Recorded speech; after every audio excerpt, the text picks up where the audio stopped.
जय हिंद साथियों, नमस्कार। बहुत बहुत धन्यवाद साथ निभाने के लिए। आज का वीडियो बहुत ही इम्पोर्टेंट है। इस वीडियो में मैं आप सभी को जानकारी देना चाहता हूं कि किस प्रकार गद्दार कर्नल और ब्रिगेडियर की जोड़ी हमारी लाइन ऑफ कंट्रोल पर, बॉर्डर पर आतंकवादियों से रिश्वत लेकर घुसपैठ करवाते थे।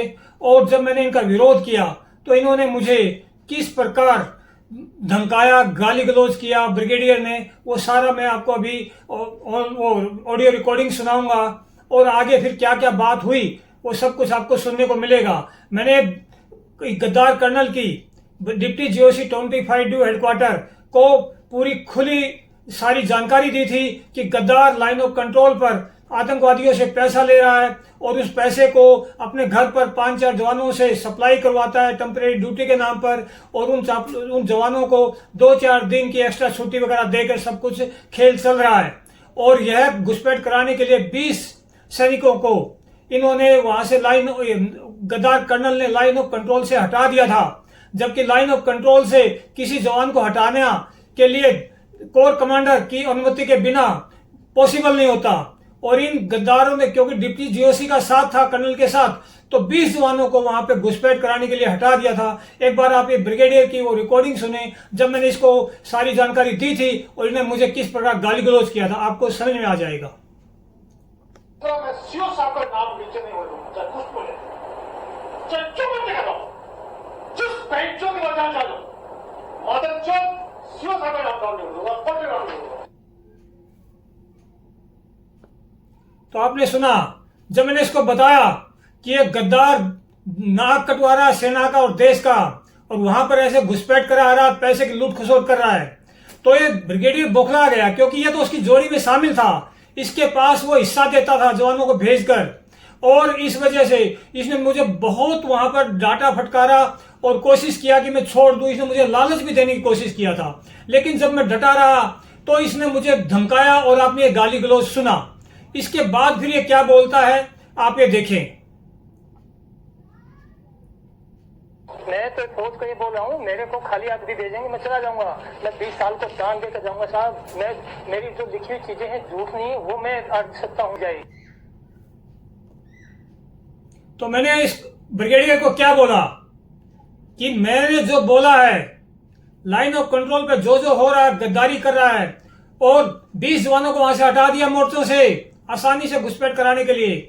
जब मैंने इसको सारा चैलेंज दिया, और अगर मैं झूठ बोल रहा हूं तो मान दीजिए, मुझे सजा दे दीजिए, और अगर आप कुछ भी नहीं करना चाहते, सेना कुछ नहीं करना चाहती, तो मैंने यहां तक बोला था कि मैं 20 साल की नौकरी को दान दे के जाऊंगा।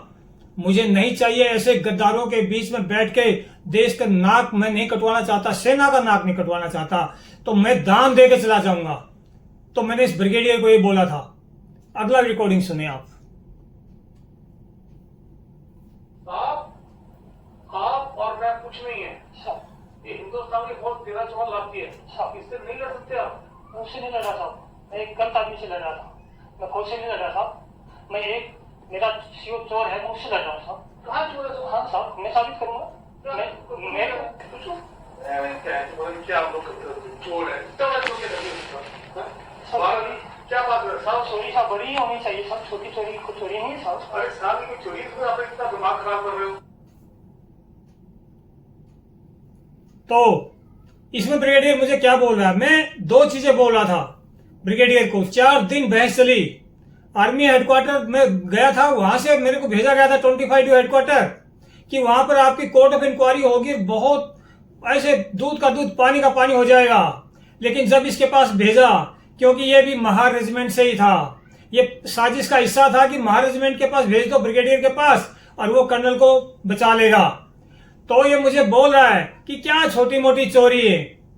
जब मैं इसकी चोरियों की लिस्ट बताया कि ये जवानों का खून चूस रहा है, वहां पर पूरा गंद मचा के रखा हुआ है, पलटन का सब कुछ लूट खसोट लिया है, और सब कुछ अपने घर पानीपत में जवानों के हाथों भेज रहा है, लाइन ऑफ कंट्रोल पे सब कुछ ऐसा करके, तो मुझे बोल रहा है क्या छोटी मोटी चोरियों के आप नाम ले रहे हो, आपने दिमाग खराब करके रखा है। और इसने ये भी बोला था, ये रिकॉर्डिंग यहाँ पर नहीं है, कि एसी वाले क्या चोरी करते आपको पता नहीं क्या। आपने ब्रिगेडियर दादागिरी वाले वीडियो में देख लिया होगा। तो इसने मुझे कोशिश किया कि मैं छोड़ दूं ये चोरी गद्दारी की बातें, और मुझे ये कुछ बोला। अभी अगला रिकॉर्डिंग सुने आप। सब लिख के दे रहे तो एलसी के ऊपर पता नहीं क्या हो रहा है और देश को ये हो रहा है, देश को हो रहा है, तो हम क्या लिख के बैठे होंगे? तो सुन लिया आपने, मैंने इनको लिख के दिया था, कई बार डिफेंस मिनिस्टर तक भेजा कि लाइन ऑफ कंट्रोल पर हमारे देश के साथ बहुत बड़ा धोखा हो रहा है, सेना के साथ धोखा हो रहा है, 20 जवानों को वहां से निकाल दिया है, घुसपैठ आसानी से करवा रहा है गद्दार कर्नल, और उसके हाथ में 5-7 किलोमीटर का इलाका है, सारी पावर है और पूरा सप्लाई चल रहा है, घर तक और ब्रिगेडियर तक हिस्सा पहुंचता था। तो जब मैंने सारा बताया तो बोला आप, मैं क्या ऐसा वर्ड बोला, मैं आपको भी नहीं बोलना चाहूंगा ऐसा वर्ड। और मुझे जब मैं नहीं माना और मैंने इनको सब कुछ बोल दिया कि आप या तो इस गद्दार पर कार्रवाई कीजिए, नहीं मुझे दीजिए, मेरे को ऐसी गद्दारी में मैं नहीं रह सकता, मैं इसको पीछे नहीं हट सकता। तो इन लोगों ने, दोनों ने मिलकर मुझे बंदी बनाकर ऐसे इंजेक्शन लगवा दिए थे, मुझे जान से मारने की कोशिश की। और फिर मैं जैसे तैसे हुआ, आगे की कहानी आपको अलग अलग वीडियो में बता चुका हूं। मैं आपको इस वीडियो में यह जानकारी देना चाह रहा हूं, हमारे बॉर्डर पर खुला धंधा चल रहा है आतंकवादियों से रिश्वत लेकर घुसपैठ कराने का, और ये ब्रिगेडियर और ये कर्नल शामिल हैं, और दोनों अभी इससे भी ज्यादा बड़ी पोस्टों पे पहुंच गए हैं। तो आप, हमारी सेना दुश्मन को रोकने के लिए, मिलिटेंटों को मारने के लिए है क्या, मिलिटेंटों के साथ धंधा करने के लिए? और इसके लिए हमारी सेना में कानून है। सैनिक का सबसे बड़ा क्राइम, इससे बड़ा कोई क्राइम नहीं है। इसमें इसको आर्मी एक्ट 34 में डिफाइन किया गया है, रिलेशन विद एनिमी।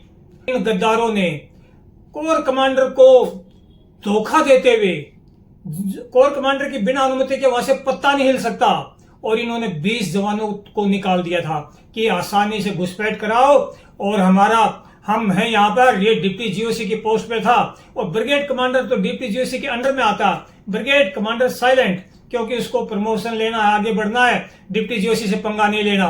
तो इस प्रकार ये महारेजिमेंट का गद्दार कर्नल मेरी यूनिट का, और ये डिप्टी जीओसी की सह पर ये सब कुछ गद्दारी का खेल हुआ था, और अभी भी ये सेना में ही है, इससे बड़े पोस्टों पर है। और आप सभी मेरे देश के वासी, हमारी सेना के बारे में आप सभी की बहुत इज्जत है, और हमारी सेना में अच्छे लोग बहुत हैं, सब लोग गद्दार नहीं भरे हुए हैं। अगर गद्दार हो जाएंगे तो आपको देश उसी टाइम गुलाम हो जाएगा। लेकिन ये गद्दार, अभी मैंने जो आपको बताए, मैं प्रूफ हूं, मैं छाती ठोक कर कह रहा हूं। अगर ये मेरे आरोप झूठे हैं तो मुझको जो देश के साथ गद्दारी किया, दुश्मन के साथ मिलकर 20 सैनिकों को वहां से हटा दिया, और डॉक्यूमेंट में कोर कमांडर को वहीं दिखाया कि वो वहीं पर तैनात हैं। तो मैं ये कह रहा हूं सेनापति महोदय, सेना अध्यक्ष महोदय, डिफेंस मिनिस्टर महोदय को, मोदी जी को, कि मुझे देश के साथ गद्दारी मंजूर नहीं है। मैंने कसम खाई थी, सच्ची, झूठी नहीं खाई थी। मेरे अंदर यही कमी है। मुझे आप कुछ भी कहिए, लेकिन एक काम कर दीजिए, ये गद्दार जब तक मुझे किसी साजिश के तहत, करनाल में रहता हूं, करनाल भारत में ही है, पाकिस्तान में नहीं है। मैं प्रूफ दूंगा, मैं आरोप लगा रहा हूं, और आप पिछले 8 साल से चुप हो। पूरे मैं प्रधानमंत्री जी को, राष्ट्रपति महोदय को, थल सेना अध्यक्ष को, डिफेंस मिनिस्ट्री महोदय को, सबके पास भेजा मैंने सब कुछ। आप प्लीज देख लीजिए। प्रार्थना कर रहा हूं, पिछले 2 महीने से सोशल मीडिया पे प्रार्थना कर रहा हूं, पिछले 8 साल से आपके ऑफिसों में डंप लगा दिया मैंने लिख लिख के। प्लीज कर लीजिए, देशवासियों को थोड़ा सा सच्चाई बता दीजिए। धोखा ये देशवासियों के साथ हो रहा है। जय हिंद, नमस्कार।